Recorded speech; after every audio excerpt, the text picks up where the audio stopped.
Maria Rodriguez sat on her bed at 6:47 a.m.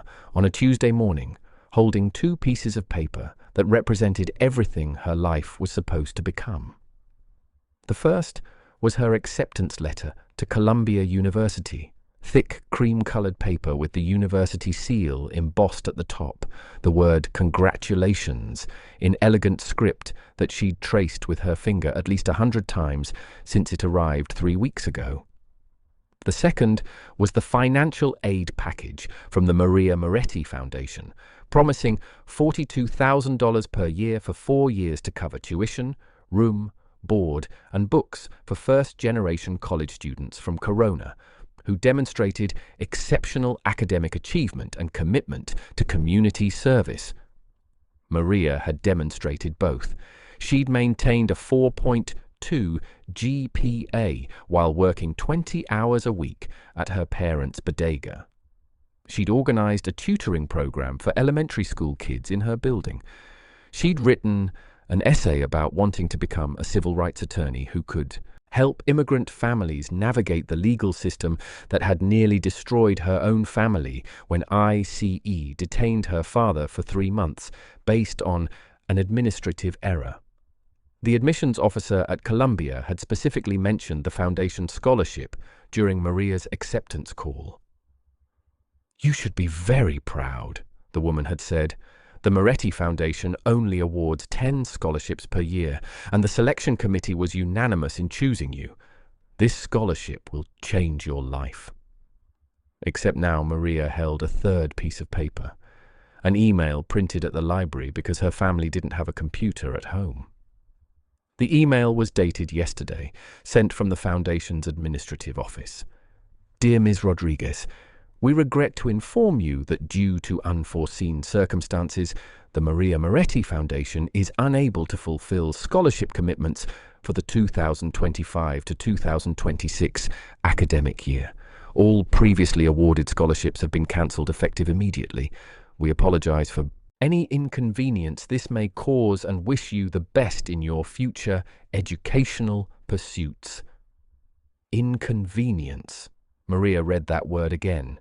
Inconvenience, as if cancelling a $168,000 scholarship 3 months before freshman orientation was equivalent to forgetting someone's coffee order or showing up late to an appointment.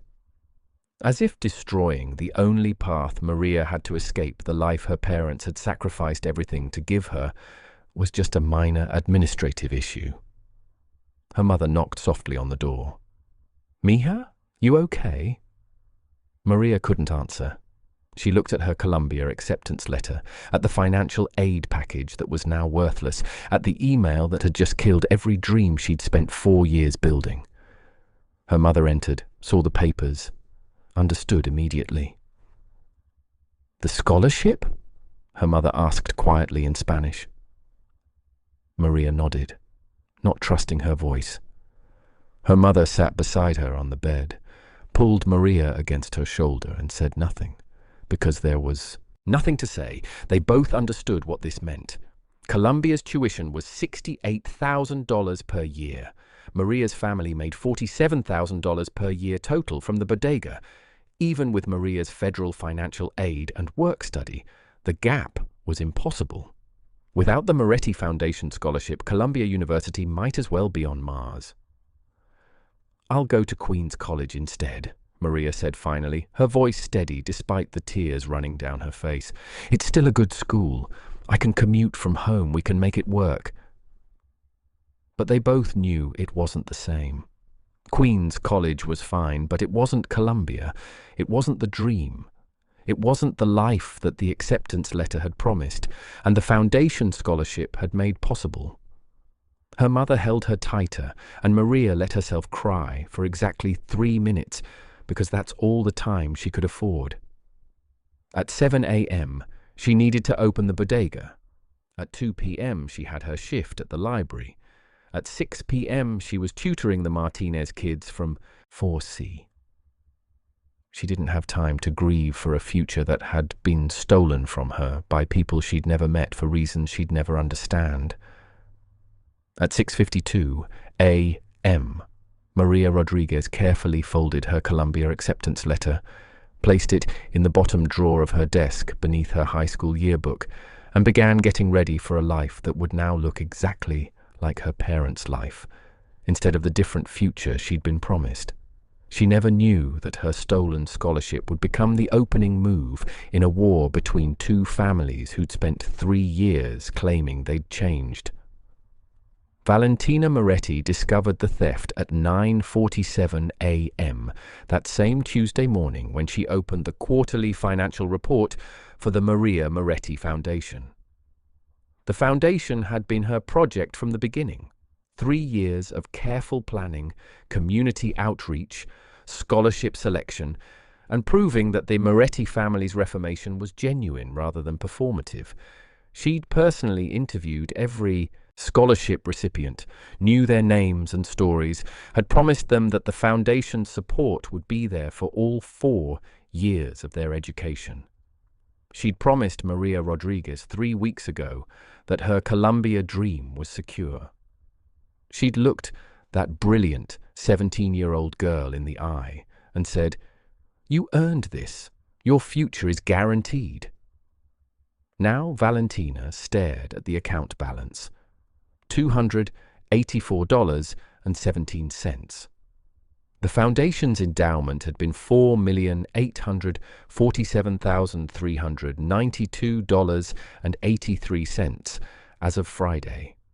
Someone had wire transferred $4,847,108.66 to an account at Cayman National Bank under the name Lighthouse Holdings LLC on Saturday at 11:23 p.m., exactly when the bank's fraud detection systems ran on reduced monitoring, exactly when both required authorization signatures could be forged without immediate verification. Valentina's hands trembled as she clicked through the transfer authorization documents. Her digital signature was there, her unique password, her security token code, her biometric thumbprint scan. Enzo Ferrara's signature was there too, the foundation's treasurer, whose 40 years of meticulous financial management for the family made him the obvious choice to protect charitable funds. Except neither of them had authorized this transfer. Valentina called Enzo first, her voice tight with the kind of controlled panic that came from understanding that something catastrophic had happened, but not yet grasping the full scope. "Enzo, did you authorize a wire transfer from the foundation account this weekend?" "No," Enzo replied immediately, his consigliere's instincts recognizing crisis in her tone. "What happened?" "Someone took everything," Valentina said, her voice breaking slightly despite her efforts to maintain composure. "The entire endowment, $4.8 million, gone, and the authorization shows both of us approved the transfer Saturday night." The silence lasted 5 seconds. "Where are you?" Enzo asked. "My apartment." "Don't call anyone else. I'll be there in 15 minutes. Valentina spent those 15 minutes staring at her phone, thinking about the email the foundation had sent to 17 scholarship recipients yesterday. She'd approved that email herself without checking the account balance, trusting that the quarterly disbursements had been processed correctly, never imagining that the foundation was already empty. 17 students, 17 dreams, 17 families who'd been promised their children's futures were secure. And Maria Rodriguez, whose face Valentina could see clearly in her memory, that brilliant, fierce 17-year-old who'd written about wanting to become a civil rights attorney, who'd worked 20 hours a week while maintaining a 4.2 GPA, who'd been so excited when Valentina called to tell her she'd won the scholarship that she'd cried on the phone. Valentina had promised that girl her future, and someone had stolen it. When Enzo arrived, Valentina showed him the transfer documents with hands that wouldn't stop shaking. Enzo studied everything with the cold, analytical focus of someone who'd spent 4 decades identifying threats before they became disasters, and what he found buried in the transfer documentation made his expression go dark. The authorization request originated from an IP address registered to Castellano Construction's corporate network, Enzo said quietly, pointing to the digital access log. The specific workstation that initiated the transfer belongs to Nico Castellano, accessed using his personal login credentials at 11:19 p.m. Saturday. Valentina stared at the evidence, her strategic mind immediately recognizing how perfectly this was designed to cause maximum conflict. Nico Castellano doesn't need to steal $4.8 million. This is a frame job. Or it's designed to look like a frame job, so we dismiss the obvious evidence, Enzo countered. Either way, we need to tell your father. This isn't just theft. This is an attack on everything we've built over 3 years. Every article about this will write itself. Reformed mob family can't protect charity money. Will look incompetent or complicit or both. The students, Valentina said quietly. 17 students whose scholarships we just cancelled. 17 families who were counting on us. How do we tell them we couldn't protect their futures? We don't, Enzo replied. We find who did this and we get the money back. Those students don't lose their scholarships because we're not going to let whoever did this destroy what we've built. But even as he said it, both of them understood that getting the money back might be impossible. The Cayman Islands account, the sophisticated forgery of security credentials, the precise timing. This was professional theft executed by someone who understood exactly how to make money disappear forever. Salvatore Moretti sat at the head of the dining table in his estate that evening, looking at the financial documents Valentina had spread before him like evidence at a trial. His family surrounded him, Lucia standing behind his chair with one hand resting on his shoulder, Dominic reviewing the wire transfer authorizations with his MBA, trained analytical mind, Marco pacing near the windows with barely contained rage visible in every movement. But what haunted Salvatore most wasn't the stolen money or the sophisticated security breach. It was the photograph Valentina had placed on top of the financial documents, a school portrait of Maria Rodriguez in her Honor Society sash, smiling with the kind of bright hope that came from believing hard work and determination could overcome any obstacle. This is who we stole from, Valentina said, her voice carrying an edge Salvatore had never heard from his strategic, controlled daughter. Maria Rodriguez, 17 years old, perfect grades, works 20 hours a week in her parents' bodega, first in her family to go to college. We promised her Columbia University was possible. We promised her family that their daughter's future was secured.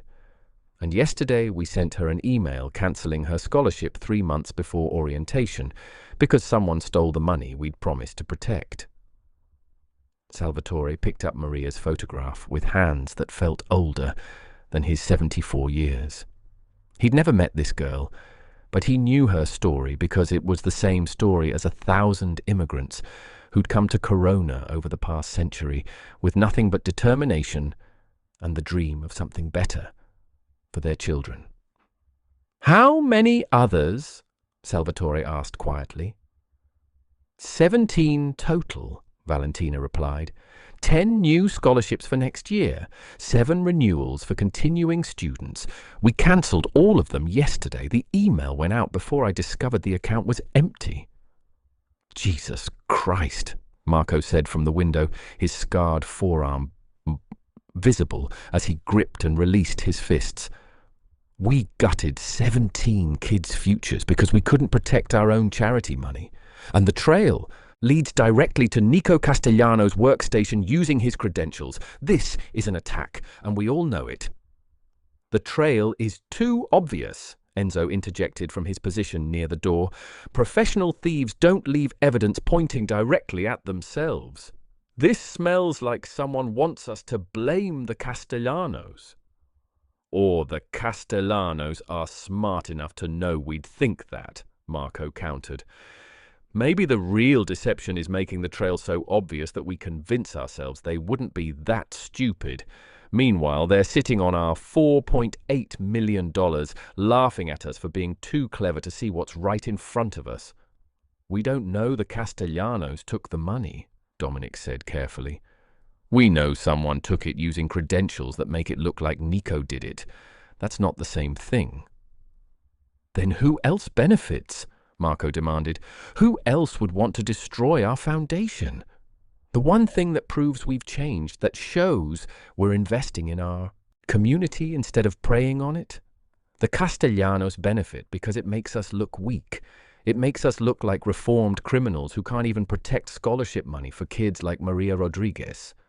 Lucia had been silent throughout this exchange, but now she moved from behind Salvatore's chair to pick up Maria's photograph. She studied the girl's face for a long moment, and when she finally spoke, her voice carried the weight of a woman who'd spent 50 years watching her family make impossible choices. That girl looks like Valentina did at 17, Lucia said quietly. Same determined expression, same intelligence in her eyes, same belief that working hard and following the rules will lead to something better. She looked at her daughter. You promised her that was true. You promised that our family had changed enough that she could trust us with her future. I know, Valentina said, her voice breaking slightly. Then we keep that promise, Lucia said firmly.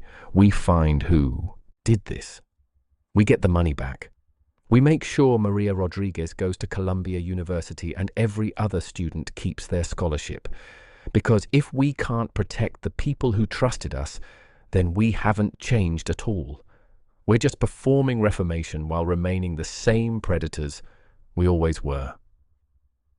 Salvatore stood slowly, his decision made. Call Victor Castellano. Tell him I want to meet. Tonight. Tell him we have evidence his son stole from children in our community, and I want to hear his explanation before I decide whether the peace survives this. And if he denies it?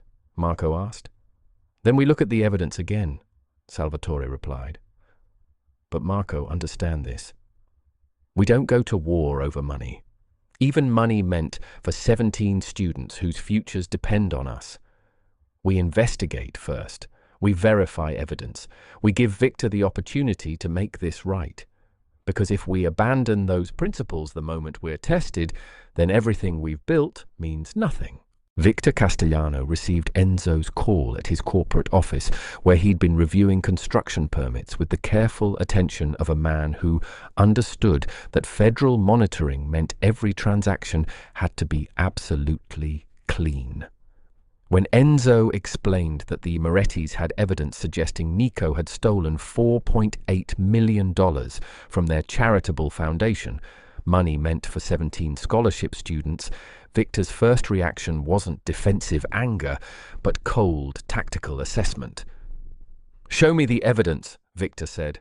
30 minutes later, Enzo sent encrypted files showing the wire transfer authorization, the access logs pointing to Nico's workstation, the timeline of the theft.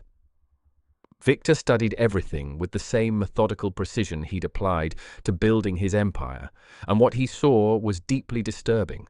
Someone had executed sophisticated identity theft to frame his son while gutting a charitable foundation that served the community both families claimed to protect. Victor called Nico to his office immediately. Father and son faced each other across the glass desk that had witnessed 1,000 business decisions, but never before an accusation of stealing from children. "Tell me you didn't steal scholarship money from 17 students," Victor said without preamble. Nico's expression shifted from confusion to anger to cold calculation in 3 seconds. "I didn't steal anything. What is this about?" Victor explained the accusation, watched his son's face show genuine shock, and then tactical recognition that someone had deliberately tried to make him look guilty of a theft he hadn't committed. "I was with you Saturday night," Nico said. "We had dinner at your home with Elena and Gianna. I didn't leave until after midnight. You know I couldn't have authorized that wire transfer because I was sitting across from you eating Elena's osso buco. The Morettis will know that too once we provide alibi evidence, Victor replied. Which means this. Accusation isn't really about whether you stole their money. It's about creating conflict between our families. Someone stole $4.8 million meant for students like Maria Rodriguez, a 17-year-old Corona girl who just lost her Columbia scholarship because of this theft. They framed you for it and left just enough evidence to make it look plausible. Or the Morettis did it themselves, Nico said, his tactical mind already working through alternative scenarios. What if they stole their own foundation money, framed me for it, and planned to use this as justification for attacking us? Victor considered this, but his instincts said no. If the Morettis wanted to attack us, they wouldn't need to steal from themselves to create justification. This feels like a third party trying to start a war between two families who've been at peace. They spent the next 3 hours reviewing security logs from Castellano Construction's network. What they found was deeply disturbing. Nico's login had been accessed from his workstation at 11:19 p.m. Saturday, exactly as the Moretti evidence indicated. But the biometric scan that should have accompanied that login, Nico's thumbprint on the fingerprint reader installed on every company workstation, showed an anomaly. This thumbprint has been digitally replicated, their IT security chief explained. Someone created a synthetic fingerprint that matches Nico's biometric pattern well enough to fool our readers, but the scan shows microscopic inconsistencies indicating it's a copy rather than an actual finger. How many people have access to our biometric database? Victor asked. Internally, only 3. Me, you, and our head of corporate security. Externally, anyone who could hack our network or who had physical access to backup servers. Victor and Nico exchanged glances, both understanding the implication.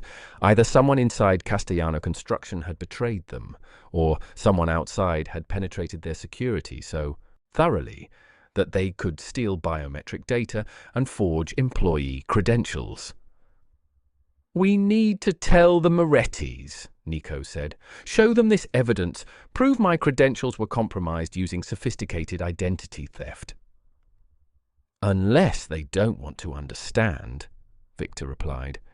Unless they've already decided you're guilty and no amount of evidence will change their minds.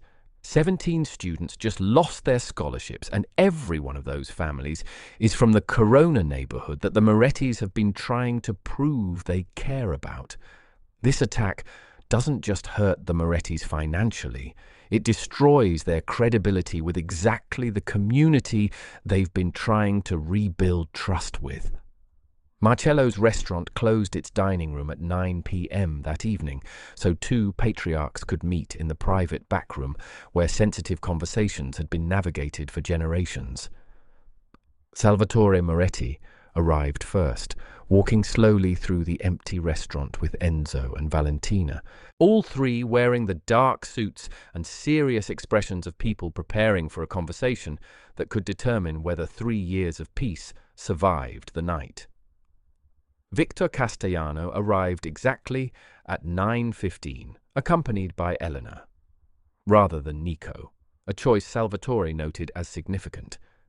Elena's presence suggested Victor was approaching this as a legal matter, requiring his prosecutor-trained wife's expertise, rather than a family matter where his son should defend himself directly. But Victor had also brought someone else, a 17-year-old girl with honey-blonde hair and frightened eyes. Gianna Castellano stood slightly behind her father, looking like she wanted to disappear. "This is my daughter Gianna," Victor said as they entered the private room. "She has something she needs to tell you about Saturday night." Salvatore studied the girl, saw genuine fear and shame in her expression, and understood immediately that whatever Gianna was about to say would complicate everything. They sat at the round table, no head position to give anyone advantage, And Victor nodded to his daughter. Gianna pulled out her phone with trembling hands. "Saturday night, I was supposed to be at home studying," Gianna began, her voice barely above a whisper. "But I snuck out to go to a party in Manhattan. I took my brother's car without asking because I knew my parents would say no if I asked to borrow theirs." She swiped through her phone to show a photo. Nico's black Mercedes parked at the Castellano estate, clearly visible in the driveway at 11:47 p.m. based on the timestamp and the outdoor security lighting. Nico couldn't have been at his office authorizing wire transfers at 11:23 p.m., Gianna continued, because his car was here. And I know it was here because when I got home at 11:45, I had to park my dad's car in the garage and move Nico's Mercedes out of the spot I needed. The security cameras will show me doing it. She looked at her father with tears streaming down her face. "I'm sorry, Dad. I knew I wasn't supposed to take the car without permission. I knew I'd get in trouble. But when you told me someone was saying Nico stole money from student scholarships and used his car to do it, I knew that wasn't possible because his car never left our driveway Saturday night." Victor put his hand on his daughter's shoulder. "Show them the security footage." Eleanor pulled out a laptop and played video from the Castellano estate's driveway cameras. The footage clearly showed Nico's Mercedes parked in the same spot from 7:13 p.m. when Nico arrived for dinner until 12:17 a.m. when Nico left, with a brief interruption from 11:45 p.m. to 11:52 p.m. when Gianna moved the car to access the garage. "Nico was with us all night," Victor said quietly. "Family dinner, he never left. His car never left until after midnight. Which means whoever initiated that wire transfer at 11:19 p.m. using Nico's credentials from his workstation at Castellano Construction wasn't Nico." Valentina studied the security footage, her strategic mind recognizing that this evidence was genuine and that it completely eliminated Nico as a suspect. But that recognition brought a new question that was somehow more disturbing than the original accusation. If Nico didn't steal the money, then who did? And why frame him so carefully? "I brought Gianna because I wanted you to hear the truth from someone who has no reason to lie," Victor continued. "My daughter broke our family rules Saturday night. She took her brother's car without permission. She snuck out to a party when she was supposed to be studying. She's confessing to all of that in front of you because the truth matters more than her fear of punishment." Gianna was crying openly now, and Lucia moved from Salvatore's side to sit beside the girl. She took Gianna's hand and squeezed it gently. "You did the right thing," Lucia said softly to Gianna. "Telling the truth when you're afraid is the bravest thing a person can do. Your father should be proud of you." Salvatore looked at Victor across the table, saw a man who'd brought his teenage daughter to confess wrongdoing to prove his son's innocence, and understood that whatever else was happening here, the Castellanos weren't the enemy. "I believe you," Salvatore said. "Nico didn't steal from the Foundation. Someone framed him using sophisticated identity theft and forgery, which means someone wants our families at war badly enough to steal from 17 students and destroy our Foundation's credibility to make it happen." "Then we find who did this," Victor replied. "Both families, joint investigation, shared resources. And when we find them, they answer to both of us for what they've done to those 17 students." "Agreed," Salvatore said, extending his hand across the table. But as they shook hands, both patriarchs choosing cooperation over conflict, trust over suspicion, none of them noticed Enzo Ferrara, watching from the doorway with an expression that mixed resignation with something that might have been guilt. The joint investigation began the following morning at a neutral location, a conference room at Castellano Construction that had been swept for surveillance and secured by personnel from both families. Valentina Moretti, and Nico Castellano sat across from each other as the designated leads. Two members of the next generation handed the responsibility of finding truth where truth had been deliberately obscured. "Let's establish what we know for certain," Valentina began, spreading documents across the conference table with organized precision. Someone wire transferred $4.8 million from the Moretti Foundation to a Cayman Islands account Saturday night at 11:23 p.m. The transfer required dual authorization from me and Enzo.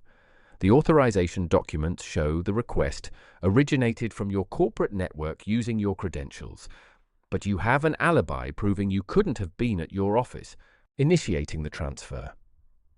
"What we know for certain," Nico added, "is that someone who had access to my biometric data, Valentina's authorization credentials, and Enzo's security codes executed sophisticated financial theft using technology that defeated both families' security protocols. This wasn't opportunistic. This was planned, professional, and executed by someone who understood exactly what evidence trail to leave." They spent 3 hours reviewing technical details, examining security logs, building a timeline. What emerged was remarkable sophistication.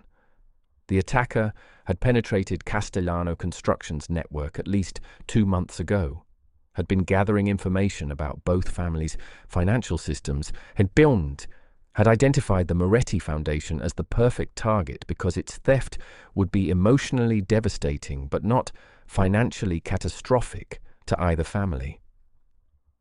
"Whoever did this wanted us to eventually figure out you were framed," Valentina said slowly. "If they wanted us to permanently believe you stole the money, they would have created flawless evidence. Instead, they left your biometric scan with detectable anomalies. They wanted us to investigate, find the forgery, and reach the conclusion that someone outside both families attacked us." "Which means the attack isn't really about the money," Nico agreed. "It's about forcing our families to work together. Someone wants the Morettis and Castellanos cooperating, and they engineered this crisis specifically to make cooperation necessary. Or someone is testing whether the peace is real," Valentina said. "Testing whether we'd immediately go to war or actually investigate. Testing whether our families have actually changed or if we're just waiting for an excuse to revert to the old ways." They spent the next 2 days following the money trail, using every resource both families could marshal. The Cayman Islands account belonged to a shell company called Lighthouse Holdings LLC that had been established 14 months ago by a law firm specializing in anonymous corporate structures. The company had no employees, no physical office, no operations. It existed solely to receive wire transfers that immediately cascaded through secondary accounts in Singapore, Dubai, and the British Virgin Islands. But buried in the corporate registration documents was a detail that made both Valentina and Nico freeze. The registered agent for Lighthouse Holdings was listed as M.T. Romano, attorney at law. Michael Romano, the corporate attorney who'd handled legal documentation for both families for the past decade, the man who'd drafted the blood price agreement 3 years ago, the nephew of Father Anthony Romano, whose church both families supported. The attorney who had access to confidential information about both families' operations, financial structures, security protocols, and biometric databases, because he'd helped design the compliance systems both families used to satisfy federal monitoring requirements. "Romano has been planning this for over a year," Valentina said, staring at the corporate documents. "He set up Lighthouse Holdings 14 months ago, right after we established the foundation. He's been waiting for the account to grow large enough to make theft worthwhile. And he has access to everything," Nico added. "Our security protocols, your authorization procedures, my biometric data from when we did security screenings for federal monitoring. He's been in our networks, our systems, our confidential files. We trusted him to protect our legal interests, and he used that access to rob us." The question is why, Valentina said. If he's been planning this for 14 months, why execute the theft now? What changed? The answer came that afternoon when Romano's office called both families to schedule an emergency meeting. His secretary explained that Mr. Romano had discovered evidence of significant financial irregularities affecting both families and needed to brief both patriarchs immediately to prevent further damage. Valentina and Nico attended that meeting together, walking into Romano's Park Avenue office with shared understanding that they were about to confront the man who'd stolen $4.8 million from 17 students while framing one family for attacking the other. Romano's office was expensive, floor-to-ceiling windows overlooking Central Park, walls lined with degrees from Harvard Law, leather furniture that probably cost more than most people made in a year. Romano himself was 54, silver-haired, wearing a suit that screamed success. He greeted them with professional warmth and began pulling up documents on his wall monitor. "Thank you both for coming on short notice," Romano said. "I've discovered something deeply concerning during my routine audit of the legal structures I maintain for both families. It appears that someone has been systematically compromising your security protocols." He showed them Lighthouse Holdings, the wire transfer, the evidence trail pointing to Nico's credentials, presenting it all as if he'd just discovered these irregularities rather than as someone who'd created them himself. Valentina let him finish his presentation. When he finally stopped talking and looked at them expectantly, she pulled out her folder containing the evidence they'd compiled. "That's a fascinating presentation, Michael," Valentina said calmly. "Now let me show you what we found when we actually investigated." She laid out the corporate registration documents showing Romano as the registered agent, the timeline proving he'd established the shell company 14 months ago, security logs showing his access to both families' networks, every connection between his legitimate work and the sophisticated theft that required inside knowledge. Romano's expression shifted from professional concern to something harder, as he realized both families had worked together to trace the theft back to him. He was silent for a long moment, then pulled out a recording device from his desk drawer and activated it with a click. "Since we're being honest," Romano said, his voice dropping its warmth to reveal something colder underneath. "Yes, I took your foundation money. Yes, I framed Nico. Yes, I've been planning this for over a year. But before you decide how to respond, I want you to understand why." He pulled up new documents on his monitor, financial records showing wire transfers from both families to offshore accounts dating back 15 years, payments to officials, transactions that violated federal monitoring requirements, evidence of ongoing operations that contradicted both families' claims of complete reformation. But what made Valentina's blood run cold wasn't the financial evidence.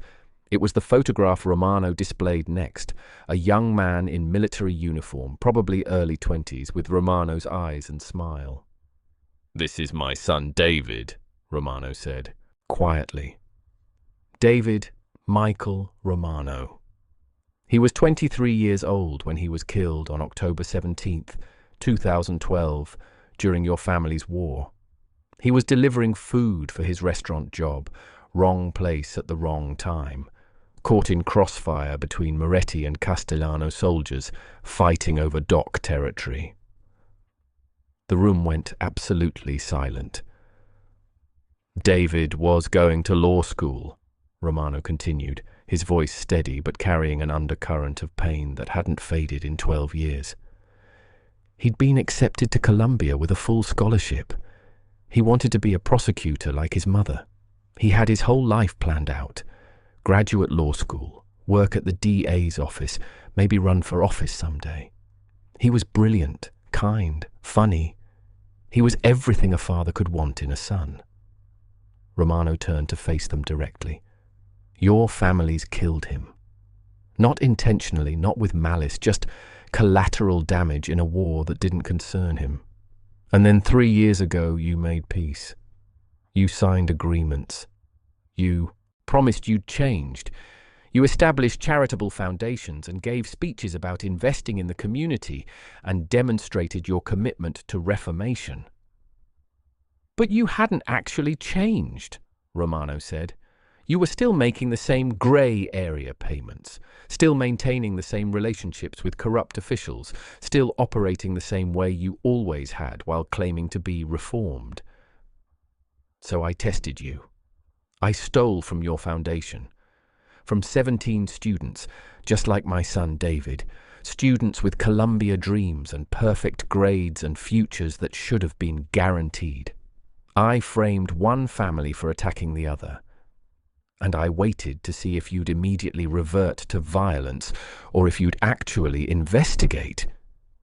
You tested us, Valentina said quietly, by stealing from 17 innocent students, by destroying their futures the way your son's future was destroyed. I didn't destroy their futures, Romano replied. I tested whether you would.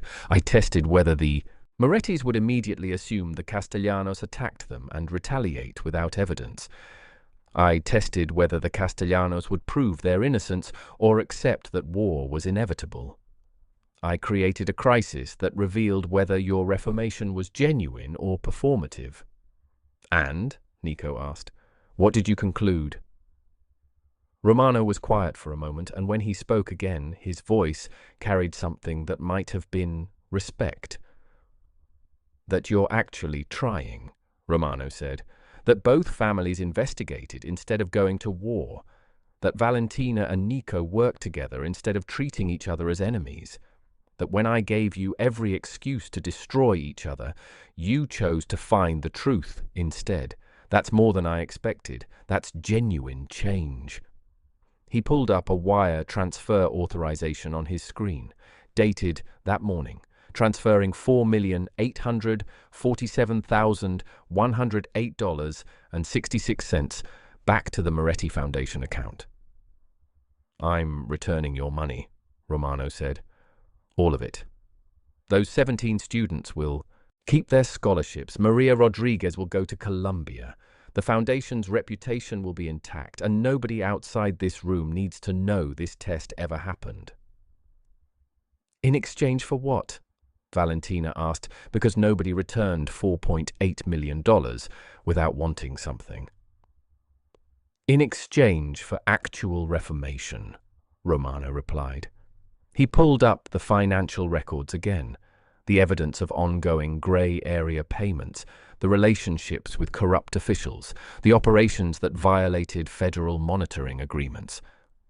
I have evidence that both families have been continuing questionable operations while claiming complete legitimacy, Romano said.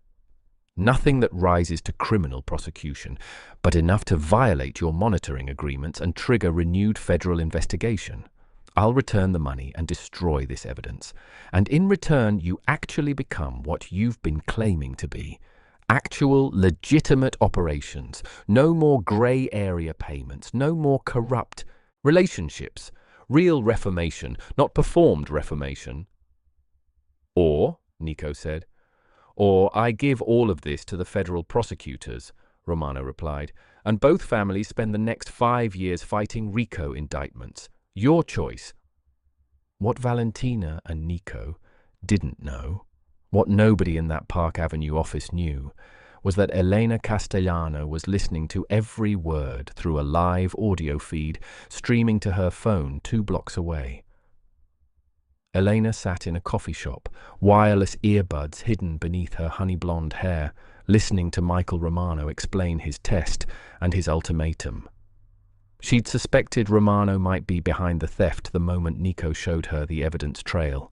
Too sophisticated, too precise, too perfectly designed to make one family look guilty while giving the other just enough evidence to prove innocence. So she'd planted a listening device in Romano's office 2 days ago during a routine legal consultation, knowing that if Romano was behind this, he'd eventually reveal himself. And now he had confessing to the theft, explaining his motivation, offering to return the money in exchange for both families accepting his terms. But what made Elena smile wasn't Romano's confession. It was the additional evidence she'd discovered while investigating Romano's background. 15 years ago, Michael Romano had served as legal counsel for a development project in Red Hook, a Moretti project that had displaced dozens of families through aggressive property acquisitions that skirted the edge of legality. One of those displaced families had filed a complaint alleging Romano had forged property transfer documents to facilitate the Moretti acquisition. The complaint had been quietly settled with an NDA and a payment of $240,000 to make it disappear. The family who'd filed the complaint was named Chen, Chinese immigrants who ran a small restaurant that had been in Red Hook for 2 generations. Elena had tracked down the Chen family. She'd reviewed the original complaint documents that Romano thought had been destroyed after the NDA settlement. And she'd discovered something remarkable. The $240,000 settlement payment had come from a Castellano construction account, not a Moretti account, because Victor had secretly funded the settlement to protect Romano from disbarment proceedings that would have cost both families their most valuable legal asset. Victor had saved Romano's career 15 years ago. Romano either didn't know Victor had funded his protection, or he'd known and simply didn't care. Either way, Elena now had leverage. She listened as Valentina and Nico questioned Romano about his ultimatum. She listened as Romano explained that he'd return the money immediately if both families agreed to his terms. She listened as both young people wrestled with the impossible choice between accepting blackmail from the man who'd stolen from 17 students or risking federal prosecution that could destroy both families. And then Elena made her move. She called Romano's office line from a blocked number. Romano's secretary put the call through immediately when Elena identified herself as representing federal interests in the Moretti-Castellano monitoring agreements. Romano answered on speakerphone. Valentina and Nico could hear the call clearly. Mr. Romano, this is Deputy Director Elizabeth Chen from the FBI's Organized Crime Task Force, Elena said, her voice carrying the clipped authority of a federal prosecutor. I'm calling to inform you that your financial activities related to the Maria Moretti Foundation are currently under federal investigation. Romano's face went white. I don't know what you're talking about. We've been monitoring offshore wire transfers between Lighthouse Holdings LLC and accounts associated with both the Moretti and Castellano families, Elena continued. We have evidence suggesting you've been facilitating unauthorized transactions that violate federal monitoring agreements governing both organizations. That's absurd, Romano said, but his voice carried less conviction. We also have evidence suggesting you may have stolen approximately $4.8 million from the Maria Moretti Foundation this past Saturday, Elena said. Wire transfer to a Cayman Islands account registered in your name. We've been building a case for several weeks, and we're prepared to seek indictments for wire fraud, money laundering, and violation of attorney-client privilege if you don't cooperate with our investigation. Romano looked at Valentina and Nico with an expression of genuine panic. This is impossible. The FBI doesn't know about... He stopped himself. Doesn't know about what, Mr. Romano? Elena asked. About your theft, about your scheme to frame Nico Castellano, about your plan to blackmail both families into accepting your terms. I want my attorney, Romano said. You are an attorney, Mr. Romano, Elena replied, but you're welcome to retain separate counsel. In the meantime, I'm authorizing a freeze on all accounts associated with Lighthouse Holdings LLC, pending our investigation. Any wire transfers you've initiated in the past 48 hours will be reversed and held as evidence. Elena ended the call. Romano stared at his phone, at the documents on his monitor, at Valentina and Nico watching him with expressions that had shifted from reluctant negotiation to something colder. "That wasn't real," Romano said. "The FBI doesn't call to announce investigations. They show up with warrants. This is a setup." "Is it?" Valentina asked quietly. "Because you seemed pretty convinced for someone who knows how federal investigations work." Romano's hands trembled as he pulled up his Cayman Islands account on his laptop. He clicked through to the Lighthouse Holdings balance, and his expression went from panic to devastation. The account was empty. All $4.8 million had been wire transferred back to the Moretti Foundation account, with a note reading, "Returned under authority of FBI Asset Forfeiture, case number 2025-SDNY-47392. "That case number is fake," Romano said, but his voice carried no conviction. "This isn't a real FBI investigation. Someone is manipulating both of us." "Or," Nico said, "the FBI actually has been monitoring offshore accounts, actually did discover your theft, and actually is preparing to prosecute you for wire fraud, in which case your leverage against both families just evaporated because the evidence you were planning to use to blackmail us will now be used to prosecute you." Romano sat down heavily in his leather chair, the expensive office suddenly feeling like a trap rather than a sanctuary. "Who did this? Who turned me in to the FBI?" "Does it matter?" Valentina asked. "You stole from 17 students to test whether our families had changed. You framed Nico to see if we'd go to war.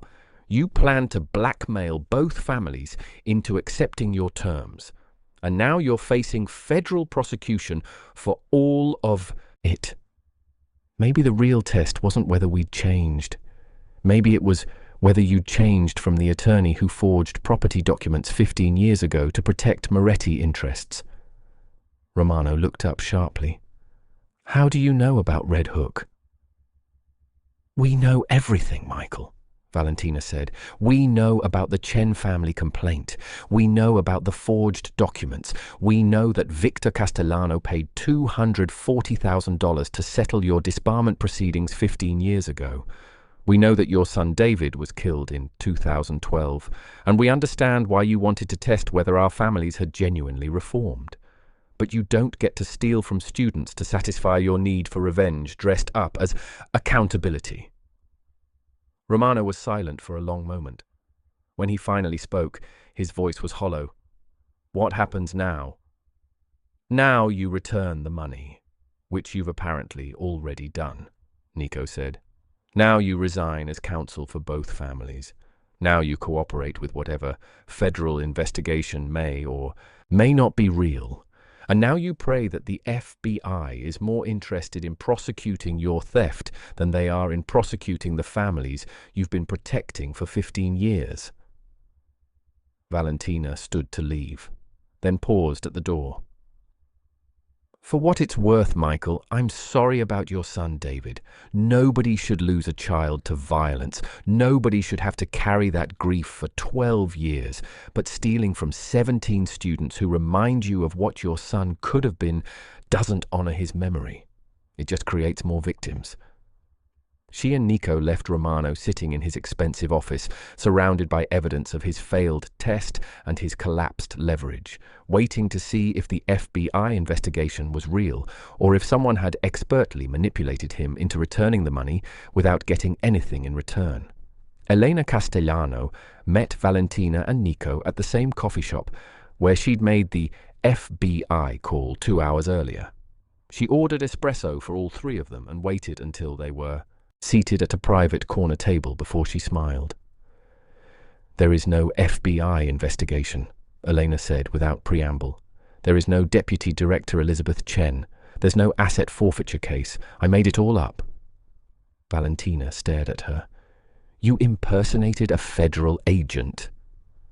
I impersonated a voice claiming to be a federal agent, Elena corrected. I never showed credentials. I never claimed jurisdiction. I never issued any official orders. If Romano had asked for verification, I would have ended the call. But he didn't ask because guilty people panic when they think they've been caught.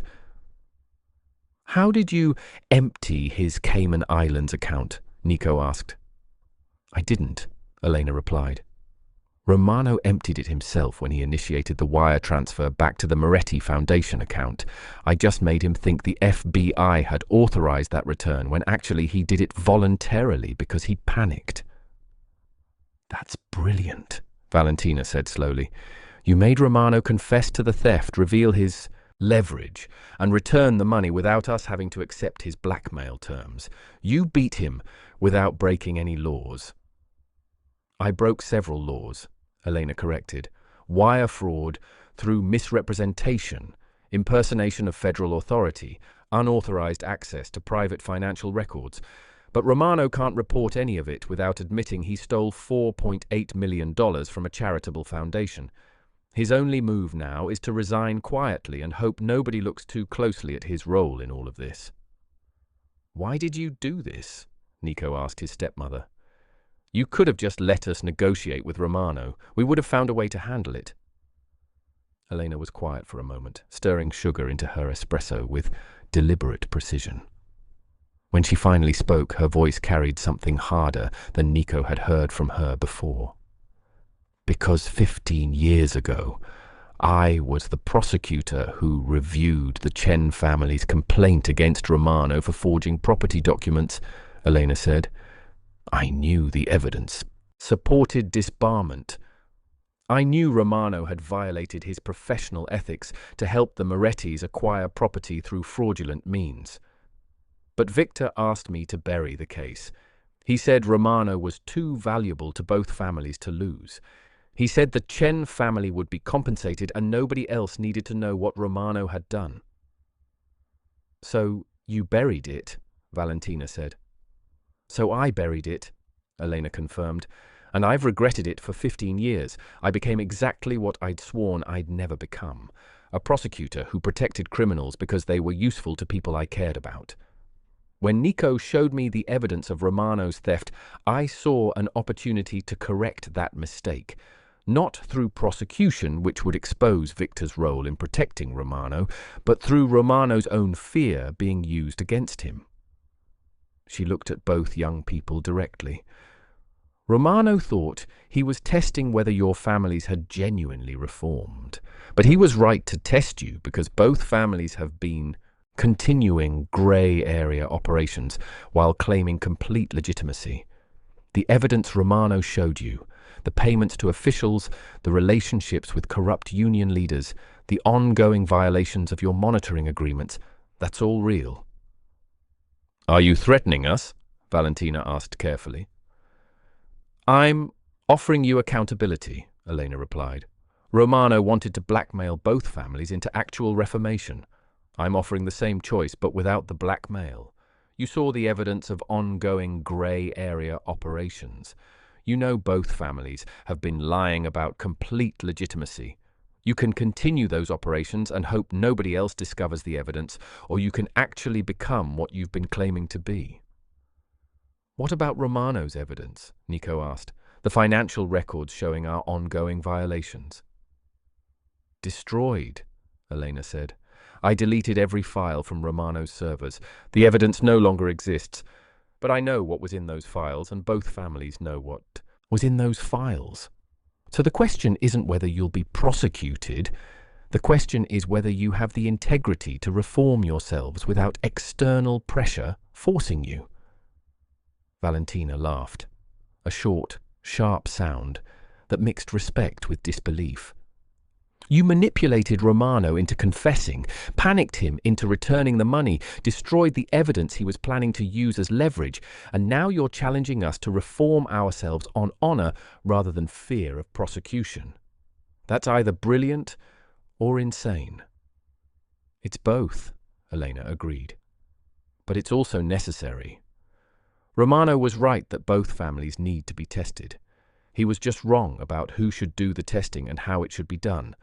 He stole from 17 students to prove a point. I stole his leverage to prove the same point without harming innocent people." "What happens to Romano?" Nico asked. "He resigns as counsel to both families," Elena said. "He returns to private practice handling small corporate cases. He lives with the knowledge that his son David died because of violence between families that claimed they'd never change. And he lives with the knowledge that when he finally tried to hold those families accountable, he did it in a way that hurt more innocent students. Students like his son David, rather than in a way that actually promoted change." "That's a harsh judgment," Valentina said. "It's a fair judgment," Elena replied.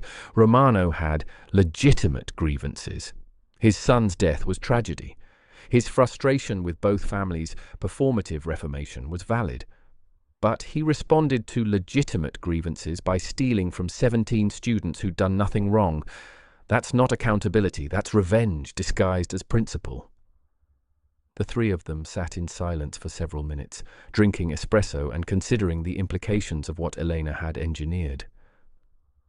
"What do we tell our families?" Valentina asked finally. "The truth," Elena said. "Romano stole from the foundation to test whether the piece was real. We investigated together. We proved Nico's innocence. We recovered the money. Romano resigned. The 17 students keep their scholarships. Maria Rodriguez goes to Colombia. Both families passed the test." "And the evidence of our ongoing grey area operations?" Nico asked. "That's between both families and their consciences," Elena replied. "I can't make you reform. I can't force you to actually become what you claim to be. All I can do is give you the opportunity to make that choice without a gun to your head. What you do with that opportunity determines whether Romano's test revealed genuine change or just exposed families who are very good at performing reformation while remaining exactly what they've always been." The two families met that evening at the Moretti estate. All key players gathered in the formal dining room where crucial decisions had been made over generations. Salvatore sat at the head with Lucia beside him. Victor sat at the opposite end with Elena. Between them sat the next generation: Dominic, Marco, Valentina, Nico, and Mia, who'd been invited because Elena had insisted that what happened next would define all their futures. Valentina explained what she and Nico had discovered, detailed Romano's confession, described Elena's manipulation that had recovered the money without accepting Romano's blackmail. She presented everything factually, professionally, without editorial comment about whose tactics had been justified. The room fell silent as everyone absorbed the truth. Romano had tested them by stealing from 17 students, and they'd passed his test by investigating rather than retaliating. But Romano's test had also exposed that both families had been continuing grey area operations while claiming complete legitimacy. The evidence no longer existed, but the truth remained. "So, we're in the clear," Marco said. "The money's back. The students keep their scholarships. Romano's gone. The evidence of our ongoing operations has been destroyed. We won." "Did we?" Lucia asked quietly from Salvatore's side. "We passed Romano's test by not going to war, but we failed the larger test of actually being what we claim to be. Both families have been making payments to officials, maintaining corrupt relationships, operating in grey areas that violate our monitoring agreements. Romano was right to test us because we've been lying, not to federal prosecutors, but to ourselves." "The payments were necessary to operate in this city," Dominic argued. "You can't get permits processed without relationships with inspectors. You can't run construction projects without working with union officials. This isn't corruption. It's the cost of doing business." "We told federal prosecutors we'd stopped doing business that way," Elena countered. "We signed monitoring agreements promising complete transparency and legitimacy. Then we continued the same relationships we'd always maintained, just with better accounting. Romano called it performative reformation, and he was right. Romano stole from 17 students, Marco said. He framed Nico. He tried to blackmail both families. Why are we treating him like he had legitimate points about our operations? Because he did, Mia said quietly from the corner, where she'd been listening silently. Everyone turned to look at her, the adopted daughter who'd been brought into the family 20 years ago, but remained enough of an outsider to see what insiders couldn't. My parents died in a car accident when I was 8, Mia continued. An accident caused by a drunk driver who'd been arrested twice before, but kept getting his license reinstated because he had connections with the DMV official handling his case. Connections maintained through exactly the kind of grey area payments you're all defending as necessary to do business. That official took bribes from people like my parents' killer, and my parents died because corruption was normalized as just the cost of operating in this city. She looked around the table at all of them. I know both families have been trying to change. I know the foundation does genuine good. I know Valentina personally interviewed every scholarship student and truly cares about their futures. But Romano was right that you've been performing reformation while continuing the same operations that make cities corrupt. And until you actually stop those operations, you're just sophisticated criminals instead of obvious ones.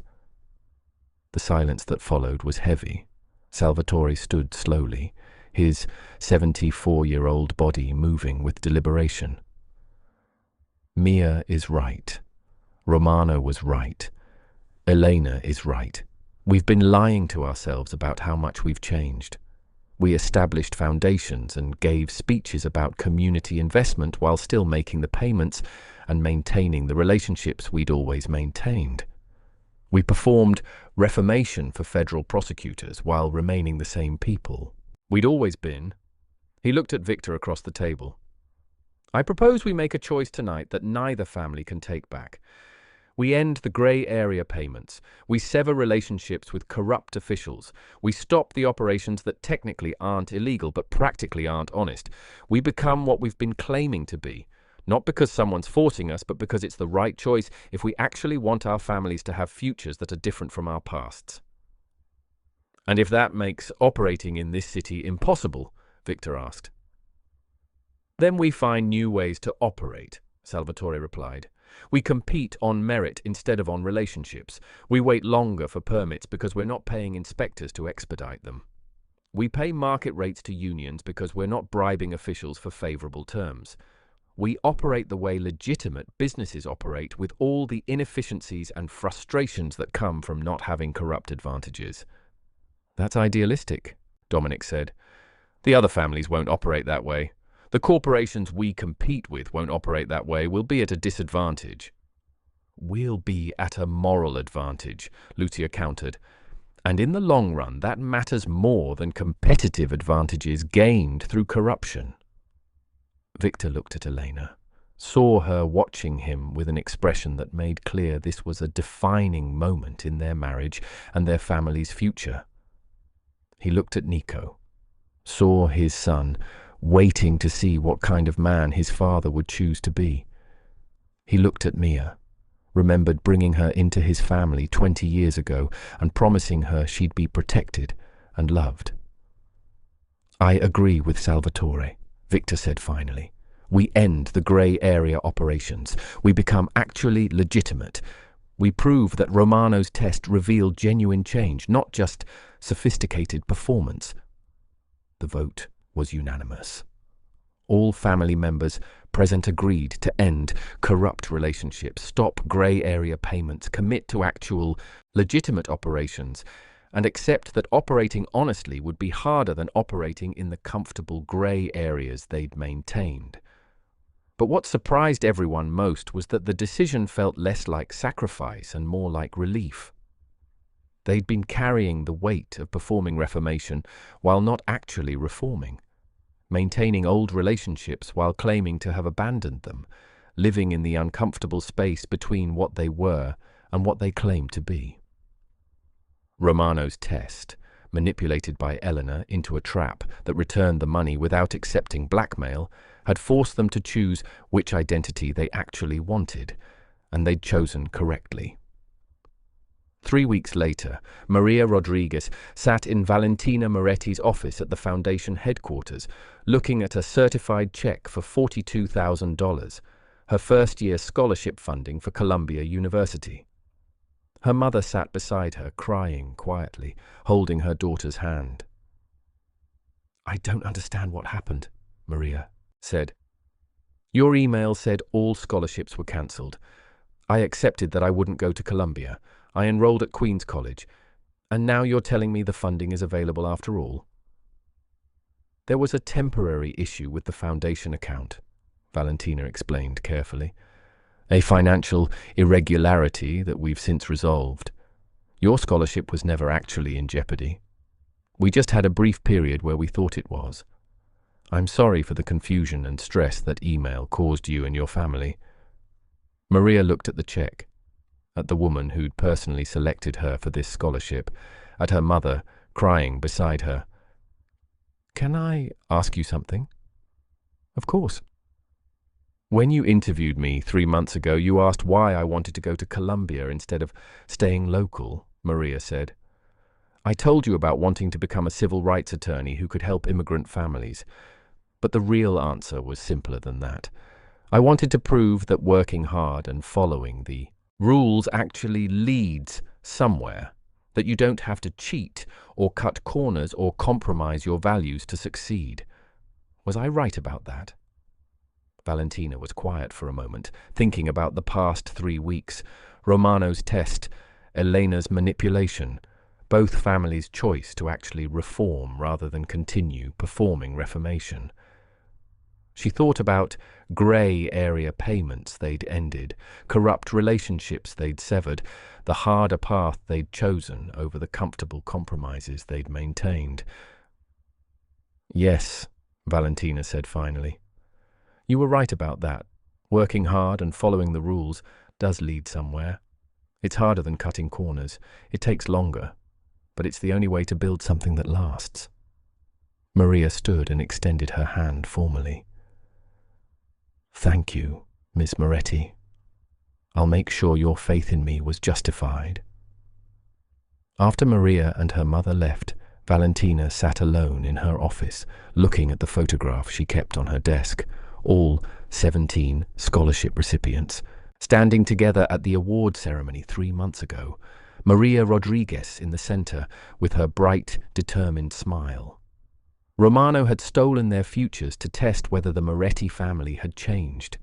Elena had manipulated Romano into returning what he'd stolen, and now 17 students would go to college without ever knowing they'd been pawns in a game played by people whose names they'd never learn. That felt right somehow. The students shouldn't have to carry the weight of being saved. They should just be allowed to pursue their dreams without understanding how close those dreams had come to being destroyed by people who'd been testing principles that didn't concern them. Valentina's phone rang. Nico Castellano. "Elena told me what she did," Nico said without preamble. "The fake FBI call, the manipulation. She destroyed evidence that could have been used to prosecute both our families, and she did it without telling my father or yours. That's obstruction of justice at minimum." "Are you calling to tell me you're turning her in?" Valentina asked. "I'm calling to say thank you," Nico replied. "My stepmother committed multiple felonies to force both our families to confront the truth about whether we'd actually changed. That's either insane or brilliant, and I'm still not sure which." "It's both," Valentina said. "But it worked. The students keep their scholarships. Both families are actually reforming instead of performing reformation. And nobody got prosecuted for operations that should have ended 3 years ago when we all claimed we'd changed." "My father told me something last night," Nico said. "He said Elena's manipulation reminded him why he married her. Not because she's beautiful or connected or strategic, though she's all those things, but because she's willing to commit crimes to hold him accountable to being better than he is. That's either the definition of true love or the definition of insanity. Still both, Valentina agreed. How are you doing with all of this? You were framed for stealing from 17 students. Your credentials were forged. Your family's reputation was threatened. You must want Romano prosecuted. I did at first, Nico admitted, but the more I think about it, the more I understand why he did what he did. His son David died because our families were at war. We claimed we'd changed, but we hadn't actually changed. We'd just gotten better at hiding the compromises. Romano tested us, and we passed by, choosing investigation over retaliation. That's worth more than revenge. They were silent for a moment. Two members of the next generation who'd been forced to work together during a crisis and discovered they respected each other more than their family's history would have predicted. Valentina, Nico said finally, Elena told me you kept a photograph of all 17 scholarship recipients on your desk. She said you look at it every morning before you start work. Why? Because they remind me why. Any of this matters, Valentina replied. Our families spent decades destroying our community, through violence, through corruption, through treating people like Maria Rodriguez as means to our ends instead of as people who deserve better. The foundation is our way of rebuilding what we destroyed. Those 17 faces remind me that reformation isn't abstract principle. It's 17 specific futures that we're responsible for protecting. That's a lot of weight to carry, Nico observed. It's the right weight, Valentina said. The weight we should have been carrying all along instead of pretending we'd changed while remaining the same people we'd always been. After Nico hung up, Valentina looked at the photograph again. 17 students who'd go to college without knowing their scholarships had been stolen, recovered, and restored as part of a test neither family had known they were taking. Romano had wanted to see if the reformation was real. Elena had turned his test into a trap. Both families had chosen to actually change rather than continue performing change. And 17 students would pursue their dreams without ever knowing how close those dreams had come to being destroyed by families who'd claimed to care about their community while still operating in the grey areas that made cities corrupt.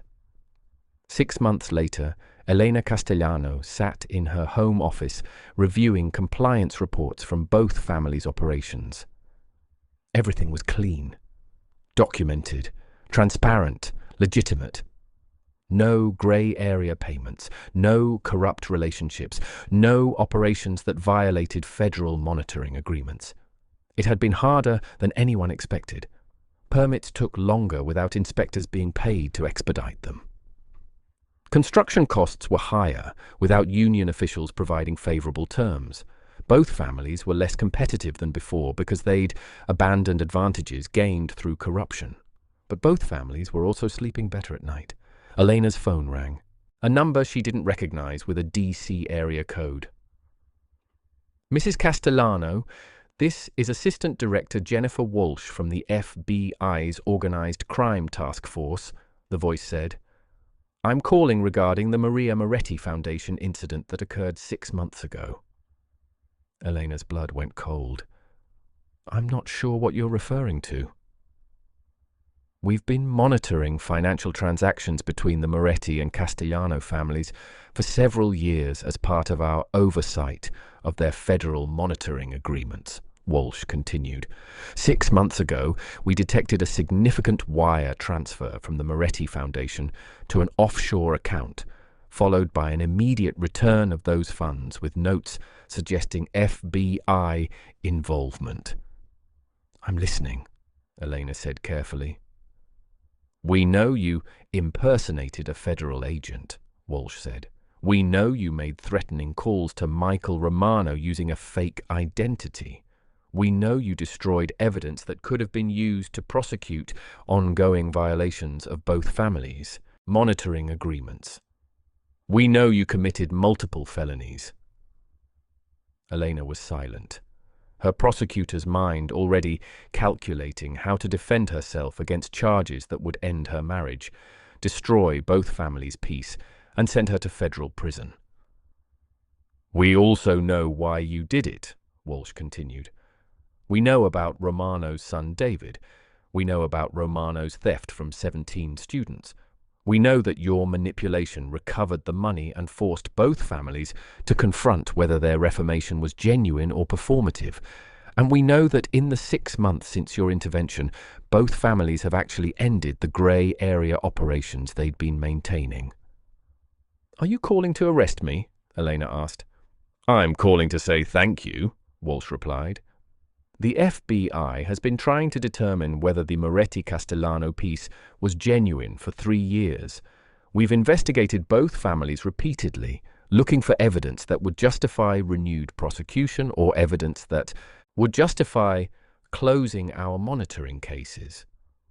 Your manipulation did what 3 years of federal investigation couldn't do.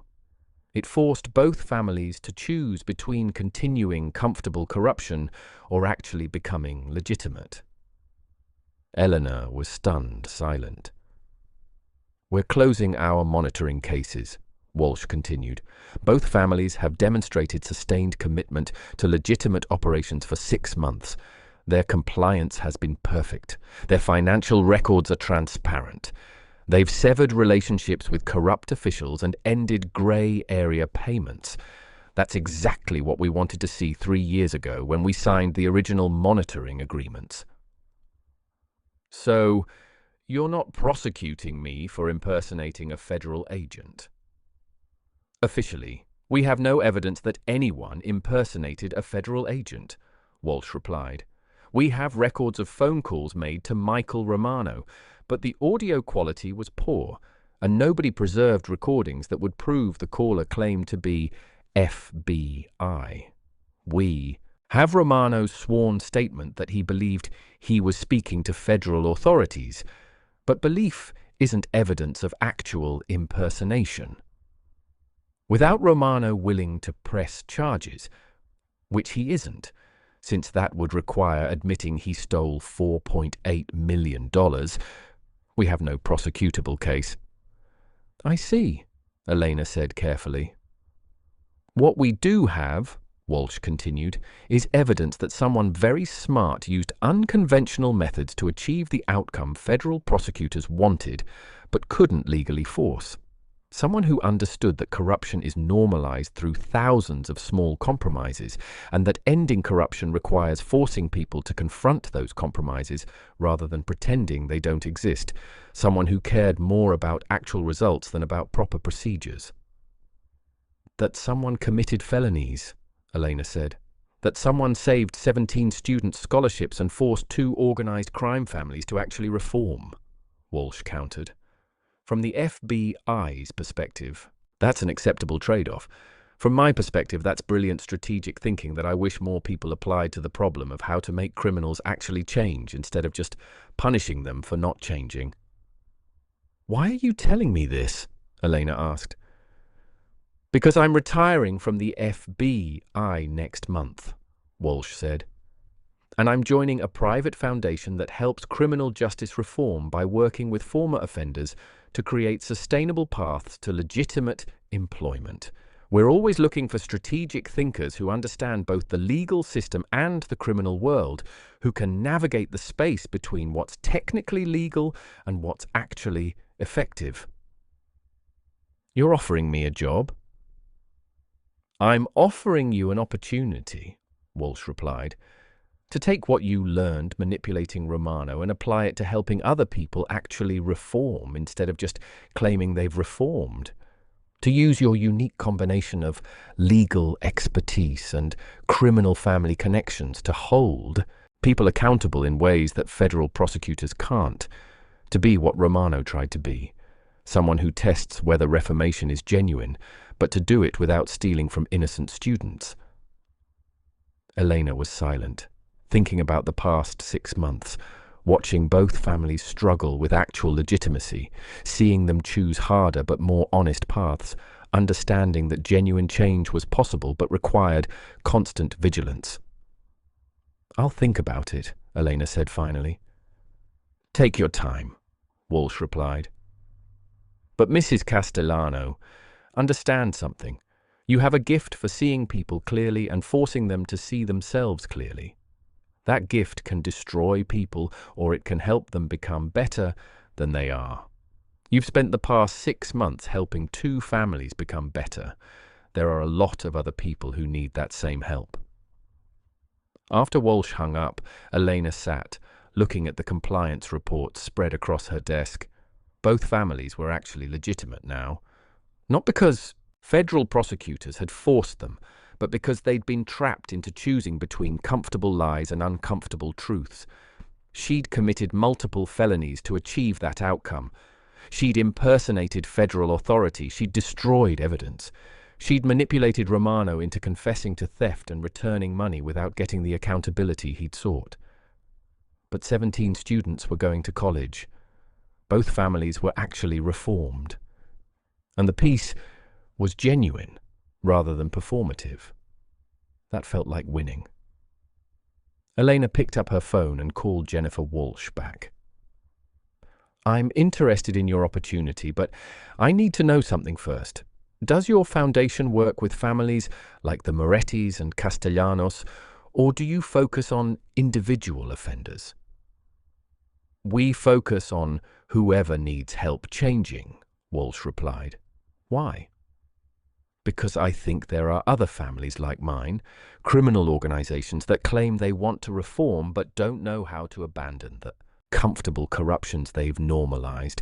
Families that need someone to test whether their reformation is genuine. Someone who understands both worlds and isn't afraid to use unconventional methods to achieve actual results.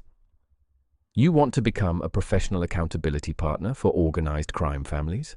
Walsh asked. I want to help people actually change instead of just claiming they've changed, Elena replied. Romano had the right idea but the wrong execution. He stole from students to test families. I'm proposing we test families without harming innocents by creating situations that force them to choose between comfortable corruption and uncomfortable honesty. That's either brilliant or insane, Walsh said. It's both, Elena agreed, but it's also necessary. There are families all over this country claiming they've reformed while continuing the same operations they've always run. They need someone who can force them to confront the truth about whether they've actually changed. Someone who understands their world well enough to manipulate them into revealing themselves. Someone who cares more about actual reformation than about following proper procedures. You're describing yourself, Walsh observed. I'm describing what the criminal justice system needs but can't create through traditional prosecution, Elena replied. Federal prosecutors can punish people for crimes. I can help people actually stop being criminals. There's a difference. 1 year after the foundation crisis, both families gathered at Marcello's restaurant for the annual scholarship award ceremony. 17 students stood on a small stage. The same 17 who'd been told their scholarships were cancelled, then told the funding was restored, never knowing their futures had been stolen and recovered as part of a test. Maria Rodriguez stood in the center, wearing her Columbia University sweatshirt, preparing to give a brief speech as the student representative. She looked at all the families gathered in the restaurant, the Morettis, the Castellanos, community members who'd supported the foundation, other scholarship recipients waiting their turn to speak. 1 year ago, I received 2 letters on the same day, Maria began, her voice steady despite speaking to a crowd. The first was my acceptance to Columbia University. The second was from this foundation, promising to fund my education. Those 2 letters represented everything I'd worked for my entire life, proof that following the rules and working hard actually leads somewhere. She paused, looking directly at Valentina Moretti. Then I received a 3rd letter saying the scholarship was cancelled. I won't lie. That 3rd letter destroyed me. For about 3 days I believed that working hard doesn't actually matter, that the system is rigged, that people like me don't get opportunities no matter how much we sacrifice. But then Ms. Moretti called me personally, Maria continued. She explained there had been a mistake. She restored my scholarship. She looked me in the eye and promised the foundation would keep its commitment. And for the past year, that promise has been kept, not just for me, for all 17 of us standing here. Maria held up a photograph, a selfie of herself standing in front of Columbia University's Low Library, wearing her Columbia ID around her neck, smiling with genuine joy. "I'm finishing my first year at Columbia next week," Maria said. "I'm majoring in political science. I'm planning to go to law school. I'm going to become the civil rights attorney I told Ms. Moretti I wanted to be. And none of that would be possible without this foundation keeping its promise to me." She looked around the restaurant at all the faces watching her. "I don't know what happened behind the scenes when my scholarship was threatened. I don't know what crisis Ms. Moretti and her family had to navigate to restore the funding, but I know that when it mattered, this foundation chose to keep its commitment to 17 students who were counting on them. That's what integrity looks like. That's what reformation looks like. That's what gives me hope that our community can actually heal from the violence and corruption that nearly destroyed it." The restaurant erupted in applause.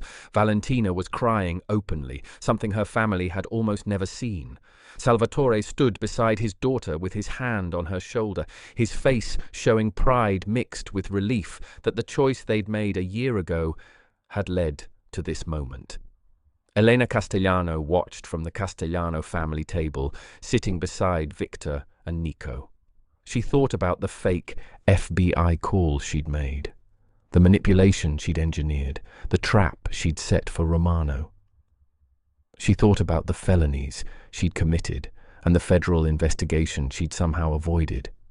But mostly she thought about Maria Rodriguez, standing on that stage, talking about integrity and reformation and hope, completely unaware that her scholarship had been stolen to test principles she'd never know were being tested. That felt right. The students shouldn't have to know.